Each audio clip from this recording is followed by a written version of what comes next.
அனைவருக்கும் வணக்கம். நான் உங்க அஸ்ட்ரோ புவனேஸ்வரி பேசுறேன். நம்ம சேனல்ல தொடர்ந்து நிறைய பதிவுகள் பார்த்துட்டு வந்துட்டு இருக்கோம். அதன் வரிசையில் நம்ம இன்னைக்கு பார்க்க போறது மிதுன ராசி மற்றும் மிதுன லக்னத்திற்கு குரு பகவான் மற்றும் சுக்கிர பகவானுடைய இணைவு. இவங்க 2 பேரும் சேர்ந்து ராசிக்கு 7ஆம் இடத்தை பார்வை செய்யக்கூடிய பலன்கள். இது எப்படி இருக்க போகுது? மிதுன ராசி யாரு? எப்பேற்பட்ட நபர்கள்? இன்னைக்கு அவங்களுக்குலாம் என்ன நடந்துட்டு இருக்கு சூழ்நிலைகள்? நிச்சயமாக பார்க்கலாம். முதல்ல ஒன்று தெரிஞ்சுக்கோங்க.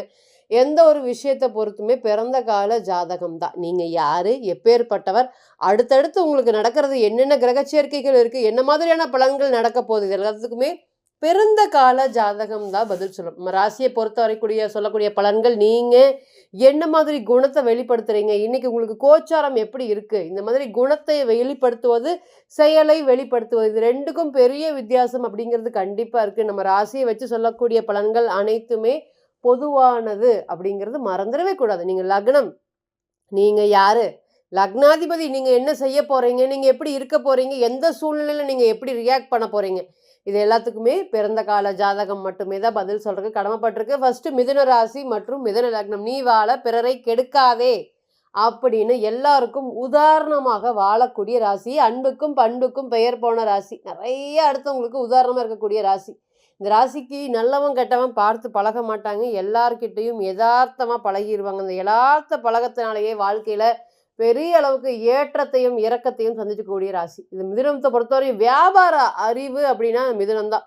யோசிக்காம வியாபாரம் அப்படிங்கிற ஒரு கிரகத்தை குறிக்கக்கூடியது புதன் தான். அப்ப அந்த புதனுடைய வீட்டுல பிறந்தனால நீங்க எப்படி இருப்பீங்க? ரொம்ப அறிவார்ந்து, அறிவு சார்ந்து எல்லா விஷயத்தையும் சட்டுன்னு முறிவெடுக்கக்கூடிய சூழ்நிலை. ஆணா இருக்கட்டும், பெண்ணா இருக்கட்டும், இந்த மாதிரி ஒரு வியாபார அறிவு நான் பார்த்ததே இல்லைங்க.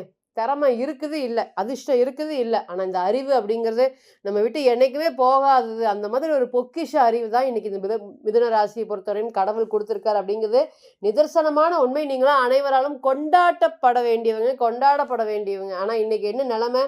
அப்படியே ரொம்ப தலைகீழா இருக்கு. நல்லவனுக்கு காலம் இல்லைன்னு சொல்றது, உங்களுக்கு இன்னைக்கு ஃப்ராடு, பித்தலாட்டம் பண்றான், ஏமாற்றம் பண்றான், இது எல்லாத்துக்கும் தெரிஞ்சவங்களுக்கு தான் மரியாதை. எனக்கு இன்னைக்கு எதுவுமே இல்லை, எல்லாத்தையும் ஓரமாக உட்கார்ந்துட்டு இருக்கேன், உட்கார்ந்து வேடிக்கை பார்க்குறேன் மேடம், என்னோட கௌரவத்திற்காக நான் வாழ்ந்துட்டு இருக்கேன், குடும்பத்திற்காக இன்னைக்கு ஓடி ஓடி உழைச்சி இன்னைக்கு எனக்கு தேவையான பணத்தை கூட என்னால் சம்பாதிக்க முடியலன்னு வருத்தப்பட்டுட்டு இருக்கக்கூடிய ராசியும் இந்த மிதுனம் தான். இன்னைக்கு ரொம்பவே பிரச்சனைகள் அப்படிங்கிற சொல்லலாம். இந்த ஜென்ம குரு, ஜென்ம சனி, ஜென்ம ராகு, இதை விட இந்த கஷ்டமான பீரியட் அப்படிங்கிறது ஜென்ம குரு தான். பரிதாபப்படக்கூடிய ஒரு சூழ்நிலைகளுக்கு இன்னைக்கு நீங்க தள்ளப்பட்டிருக்கீங்க. நிதர்சனமான உண்மை. யாரை விரும்புறீங்க? நீங்க ஒரு ஃப்ரெண்ட்ஷிப் லெவல் எடுத்துக்கோங்க, ஒரு திருமண வாழ்க்கையை எடுத்துக்கோங்க, அதே போல ஒரு தொழில் எடுத்துக்கோங்க. எல்லாருமே நீங்க வளர்த்தி விட்டவங்க எல்லாருமே இன்னைக்கு உங்களை என்ன வேலை செய்யறேன் அப்படின்னு கேட்காம போகாத ஆட்களே இல்லை.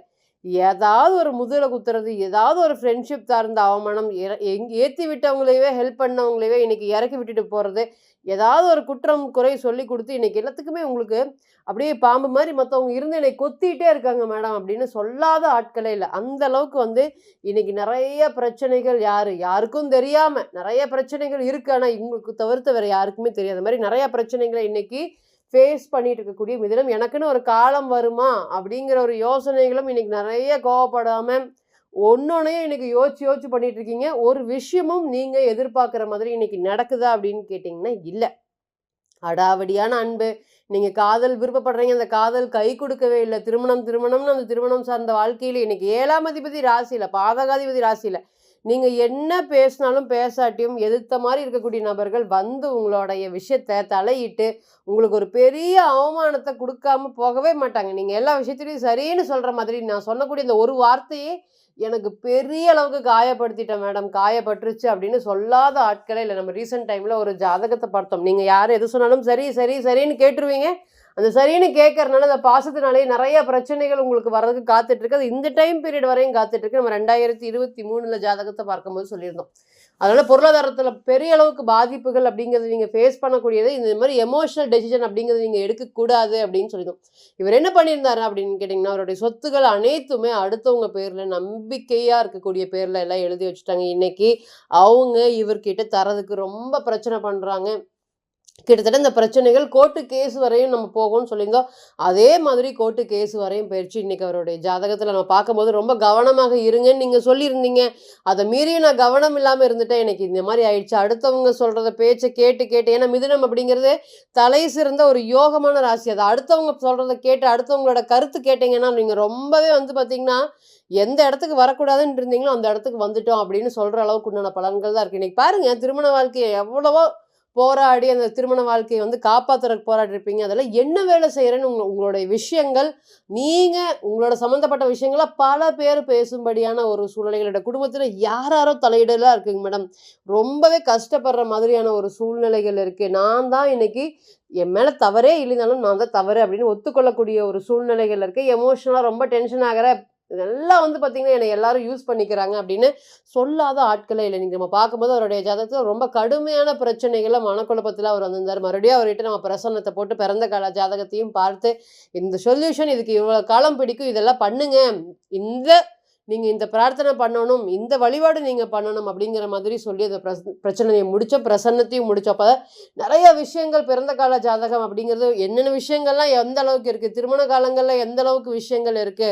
மேரேஜ் அப்படிங்கிறது எப்படி இருக்க போகுது? மேரேஜ் லைஃப் அப்படிங்கிறது எப்படி இருக்க போகுது? காதல்ல சப்போர்ட் இருக்குமா? இருக்காதா? இந்த மாரி நெறைய கேள்விகளுக்கு பிறந்த கால ஜாதகம் மட்டுமே தான் பதில் சொல்றதுக்கு கடமைப்பட்டிருக்கு அப்படிங்கிறத மறந்துடவே கூடாது. ஸோ தனிப்பட்ட ஜாதகம் மட்டுமே தான் முக்கியமான விஷயங்கள சொல்றதுக்கு காத்துட்டு இருக்கு. ஸோ இன்னைக்கு 5ஆம் அதிபதி ராசிக்கிறனால கோயில் நெறைய குலதெய்வ கோயிலுக்கு வழிபாடு பண்றேன் மேடம். ஆனா, எனக்கு வந்து ஒரு ரிசல்ட்டே கிடைக்கவே மாட்டேங்குது. ஒரு வேண்டுதல வச்சுட்டு கடுமையா போராடிட்டு இருக்கேன். இந்த வேண்டுதல் நிறைவேறுமா?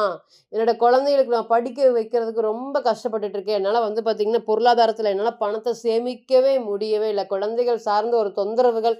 நான் நல்லா இருக்கேன். என்னுடைய குழந்தைகள் நல்லா கஷ்டப்படுதுங்க. நான் குழந்தைகள பார்த்து ரொம்ப நாள் ஆச்சு. கிட்டத்தட்ட 5 வருஷம், 6 வருஷம் ரீசென்ட் டைம்ல நெறைய ஜாதகங்கள். இந்த மிதுன ராசிக்கு சுக்கிரன் பாதிப்படைஞ்ச நபர்கள் நெறைய பேர நம்ம பார்த்துட்டோம். பார்க்கும்போது எல்லாமே "நீங்க குழந்தைய பார்த்து இவ்வளோ நாட்கள் ஆச்சா?" அப்படின்னு கேட்டா, "எஸ் மேடம். எப்படி சொன்னீங்க நீங்க?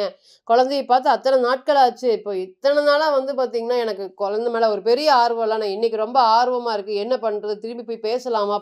அதேபோல நம்மகிட்ட திருப்பி வருவாங்களா?" இந்த மாதிரி நெறைய கேள்விகளோட பிறந்த கால ஜாதகம் இருக்கக்கூடிய நபர்கள் அனைவருக்குமே இந்த நேரம் கண்டிப்பாக சப்போர்ட் பண்றதுக்கு காத்துட்டு இருக்கு. நெறைய வந்து பார்த்தீங்கன்னா, 5ஆம் அதிபதி லக்னத்தில அதனால தலை சிறந்த ஒரு யோகம்.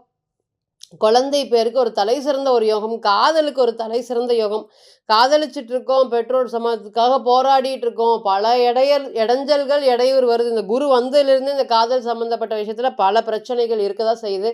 அது யாரு என்ன சொன்னாலுமே அத ஒத்துக்க முடியாம திருமண வாழ்க்கையில வந்து பார்த்தீங்கன்னா, நெறைய ப்ராப்ளம் அப்படிங்கிறது வந்துட்டுருக்கு. இனி அந்த பிரச்சனைகள் எல்லாமே படிப்படியாக சரியா போகுது. உழைப்புக்கு உண்டான நேரடியான அங்கீகாரமான பலன்கள். 5ஆம் அதிபதி பலம் இருந்தா தான் நம்ம எந்த ஒரு விஷயத்தையுமே செய்யக்கூடிய விஷயத்துல பேரும் புகழோட வாழ முடியும்.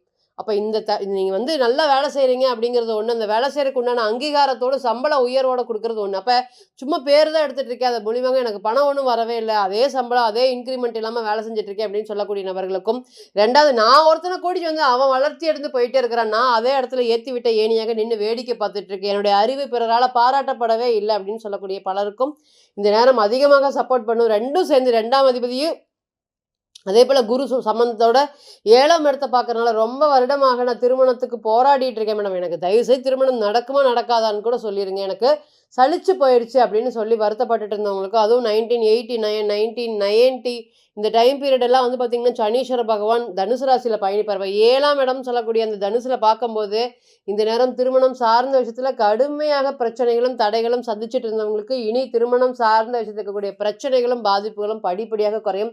இதற்காக தான் இத்தனை நாளா வெயிட் பண்ணிட்டு இருந்தோம். தரமான வரன்களுக்காக தான் வெயிட் பண்ணிட்டு இருந்தோம் அப்படின்னு நீங்களே உங்களையும் மெச்சுக்கும் அளவுக்கு, சுற்றி இருக்கக்கூடியவங்க வாய அடைக்கக்கூடிய அளவுக்கு நல்ல ஒரு தரமான வரன்கள் வர்றதுக்கு இந்த நேரத்துல அதிகபட்சமாக வாய்ப்பு இருக்கு. தொழில் சார்ந்து கடுமையா போராடக்கூடிய ஒரே ராசி, கடைசி வரை ஹோப் இல்லாம இருந்தாலுமே, இன்னுமே நான் கிவ் அப் பண்ண மாட்டேன் அப்படின்னு சொல்லி தொழில் சார்ந்த விஷயத்துல கடுமையா போராடிட்டு இருக்கக்கூடிய நபர்களுக்கும், இனி அந்த பிரச்சனை எல்லாமே படிப்படியாக சால்வ் ஆக போகுது.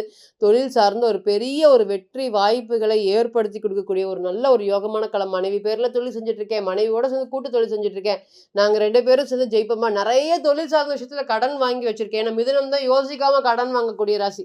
இப்ப காலபுருஷனுக்கு 6ஆம் அதிபதியா புதன் வர்றதுனால, யோசிக்காம ஒரு விஷயத்த நான் பண்ணிர்றேன்.